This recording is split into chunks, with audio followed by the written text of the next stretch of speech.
Shabbat Shalom. As a child, when I was teaching myself to draw on paper, I was teaching myself the things that I see in my mind. I went through a lot of paper. I would receive an image in my head, isolated against the misty dreamscape or just nothingness at all, and I would try to recreate what I saw on paper. My eyes would focus on the biggest part. Maybe it was a torso or maybe an arm in action. I would start drawing, and then I would realize it didn't match what I was seeing. So I balled up the whole page and started a new page.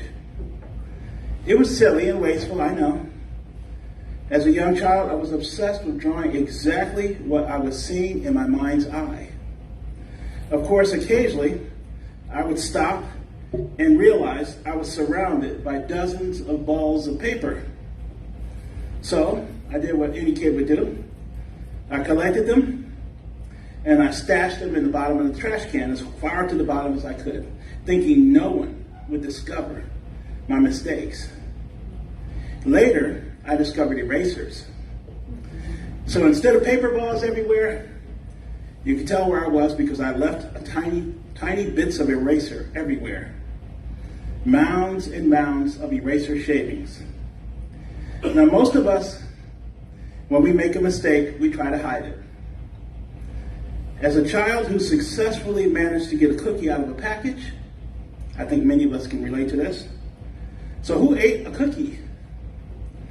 The natural response for most children, afraid of being discovered, of course, is something usually one of three responses, three reactions. Number one, immediately they open their eyes and they close their mouth, crumbs all around. I don't know. That's response number one. That's the mumble response. Number two, my personal favorite, is the Adam and Eve response. You see, I grew up in a big family. It requires 2 or more children. He did it, or she made me do it.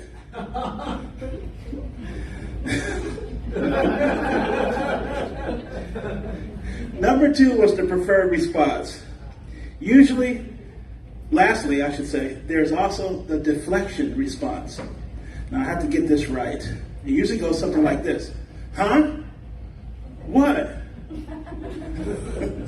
Usually the child will look around the room, maybe up at the ceiling or across the room, as if to say, what did you say? The key is to avoid eye contact with the parent. Now this week, Hashem does something that demonstrates his thinking is not like ours. He had created a perfect world. It's really hard for us to imagine, and I know, but humans and animals were all vegetarians. That means that animals did not prey on each other. Adam was able to pet a lion as he slept in the sun, and crocodiles lounged in the sun under the water and ate only vegetation. Adam and Eve wore no clothing, and insects did not bite them. Of course, we all know what happened. The animals were cursed. The ground was cursed. Predators among men and animals developed on the earth. Every day the earth screamed, every hour, from violence and bloodshed. Just like today. I don't think there's any place on this earth where our soil is not filled with the blood of innocent people in the countryside and in the cities. Of course, in the cities, we're sophisticated, so we wash the blood off into the sewers. But the blood is still there.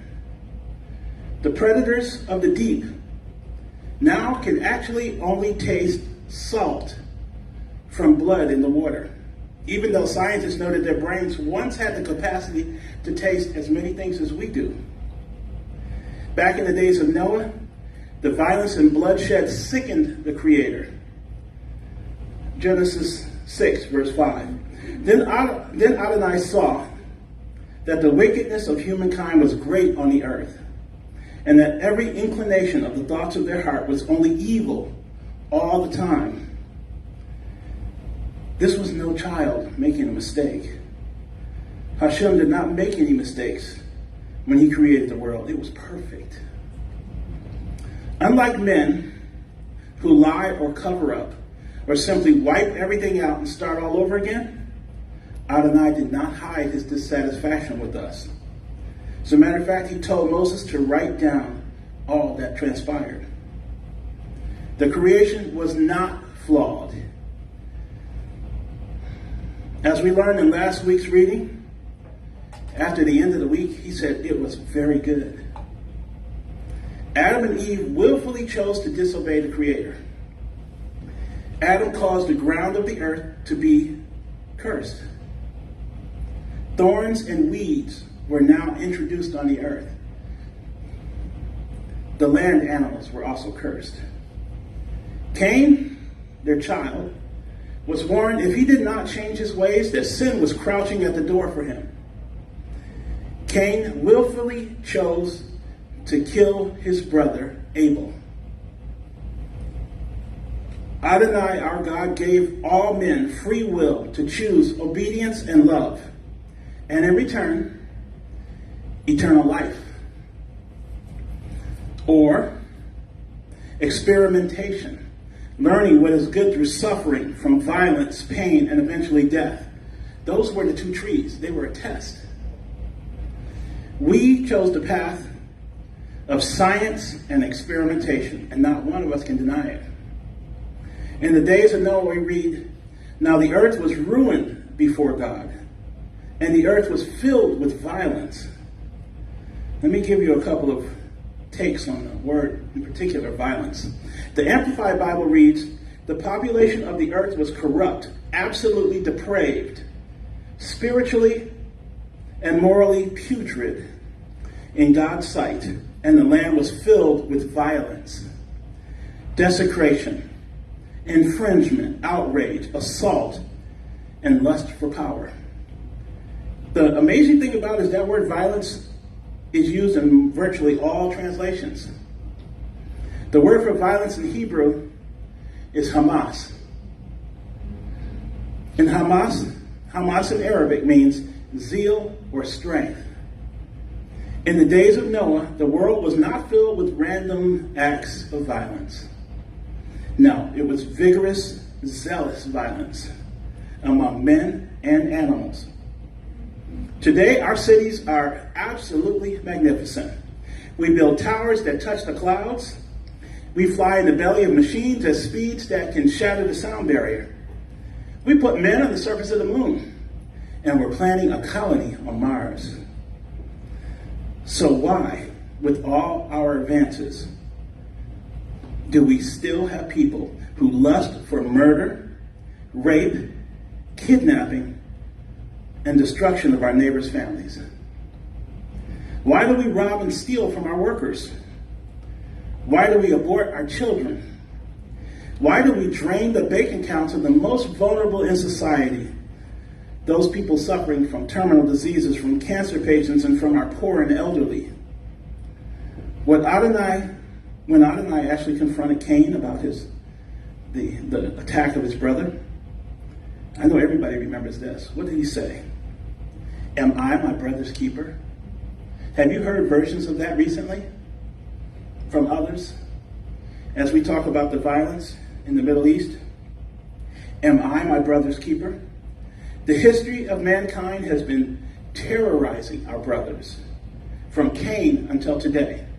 Humanity has put the most incredible minds on the planet to making swords, guns, bombs, and rockets, and more rockets that go faster. And when brother versus brother was not content shedding blood from afar, he built bombs that can destroy whole cities. I ask you again, are we a more advanced civilization than those before the flood? Then Adonai saw that the wickedness of humankind was great on the earth, and that every inclination of the thoughts of their heart was only evil all the time. So Adonai regretted that he made humankind on the earth, and his heart was deeply pained. So Adonai said, "I will wipe out humankind, whom I have created, from the face of the ground. From humankind to livestock, crawling things, and the flying creatures of the sky, because I regret that I made them. That's amazing. It's in Genesis 6, 6 through 7.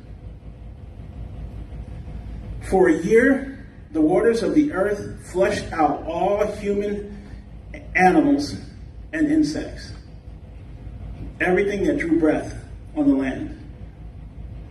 Genesis 7:23 reads, so he wiped out all existence that was upon the surface of the ground, everything from people to livestock, to crawling creatures, and to flying creatures of the sky. They were wiped out from the land. Only Noah and those with him in the ark survived. This was not someone, a man or a woman, hiding his misdeeds as men do. If he wanted to keep these things from us, we wouldn't know. And he would not have had them written down by Moses. He could have erased the record from the rings of the trees and the rocks. So even though we are big into our science and discovering things, we wouldn't have known. But there is a record in the rocks and the trees. He could have created a new Adam and a new Eve, and we wouldn't know. He did not do this because he knew there was yet a redemption planned for all of his children. He would offer himself up for his children. John 15:13 says, no one has greater love than this, that he laid down his life for his friends. A selfless act some of the people of Israel performed on Yom Kippur a couple of weeks ago to shield children and loved ones from armed terrorists. They surrendered their lives to protect those they love. So why has our God spared us? Because he has a plan to redeem all of mankind. And those plans are now in motion. You see, we're actually living under grace, but not the grace that you think of in Christianity. This is a different kind of grace. We are living under grace because he is planning. Adonai chose a small, dysfunctional family to do the work of teaching the nations. He called them the least among the nations. For you are a holy people to Adonai your God. From all the peoples on the face of the earth, Adonai your God has chosen you to be his treasured people. It is not because you are more numerous than all the peoples that Adonai set his love on you and chose you. For you are the least of all the peoples. Rather, because of his love for you and his keeping the oath he swore to your fathers, Adonai brought you out with a mighty hand and redeemed you from the house of slavery, from the hand of Pharaoh, king of Egypt. Know, therefore, that Adonai your God, he is God, the faithful God, who keeps covenant kindness for 1,000 generations with those who love him and keep his mitzvah. We all know God is love, but we don't like to say that last part. With those who love him and keep his mitzvah. That's in Deuteronomy 7, 6 through 9. Yes, these people, these Israelites, these Jews, they love to argue and fight with one another. Yes, they have on occasion rebelled against their father. But their loving father has punished them, and each time has saved for himself a remnant, and he blessed them. In a surge of anger, I hid my face from you for a moment, but with an everlasting kindness, I have compassion on you, says Adonai your Redeemer. For this is like the waters of Noah to me. For as I swore that the waters of Noah should no more cover the earth, so I have sworn that I will not be angry with you, nor will I rebuke you. Though the mountains depart and the hills be shaken, my love will not depart from you, nor will my covenant of peace be shaken, says Adonai, who has compassion on you. This is in Isaiah 54, 8 through 10. I can't help but think about that rainbow, a promise that he would never destroy all life on earth by water again. When we look up in the sky, we see it. We see the rainbow. Adonai, who sits on his throne, looks down from above, and he also sees the rainbow, and it reminds him of his promise. He sent his son to Israel and to the remnant of Judah. Yeshua came to the remnant of Judah, not to the nations, not to the Gentiles, but to the people, to the remnant of Judah. His brothers in Judea who were currently under the yoke of the Roman occupation. Yeshua cried out to the Jews across the ages, "You are the salt of the earth. But if the salt should lose its flavor, how shall it be made salty again? It is no longer good for anything except to be thrown out and trampled underfoot by men." Then he said something that many people have taken and distorted. "You are the light of the world. Atam or ha'olam. You are the light of the world. A city set on a hill cannot be hidden. Neither do people light a lamp and put it under a basket." In Hebrew, that word is a menorah. Neither do people light a menorah and put it under a basket. Instead, they put it on a lampstand so it gives light to all in the house. In the same way, let your light shine before men so that they may see your good works and glorify your Father in heaven. Matthew 5:13 through 16. These words are not and never have been Christian words. For some of you, that might be a shock. These are Jewish words to the Jewish people. It's time Jewish people understand that this man, this rabbi, that his words belong to the people of Israel. As tragic as the events are right now, as we see the hatred of people increase and nations preparing for war, our rabbi warned us, those of us who believe and have attached ourselves to Israel. He warned us, don't be fooled by eloquent, slick speakers who do evil things. You know who they are, think for yourself. Or slickly made videos boasting of violence or victory with catchy soundtracks or choral voices. Or threatening words of deceived leaders. Or empty vessels, people doing miraculous things. Oh yes, they are indeed coming. Yeshua said, "You will hear of wars and rumors of wars. See that you are not alarmed, for this must happen. But it is not yet the end. For nation will rise up against nation and kingdom against kingdom, and there will be famines and earthquakes in various places. But all these things are only the beginning of birth pains." So for all of you who are wondering, is this the end of the world? These are simply the beginnings of the birth pains of the trouble that's coming upon the descendants of Jacob. Matthew 24, 6 through 8. Already we see our cities in the U.S. and Europe and even beyond, massive rallies of brothers and sisters of Father Abraham accusing one another, turning cold toward one another, dividing families. And oddly, we're still obsessed with parties. Elaborate, expensive celebrity marriages. Oh my, that's fun. Wow, let's watch that. Let's get distracted. All the while, predators roam our streets. And corporations rob common people, raising prices and squeezing the poor. These things were happening in the days of the flood. Back then, there was also one small family, Noah and his children. Noah was the lone light of the earth, and he was worth preserving. For just as the days of Noah were, so will be the coming of the Son of Man. For in those days before the flood, they were eating and drinking, marrying and giving in marriage, until the day Noah entered the ark. And they did not understand until the flood came and swept them all away. So shall it be at the coming of the Son of Man. Matthew 24:37-38. When this Rabbi Yeshua returns, he is not coming to America. He's not coming to Rome.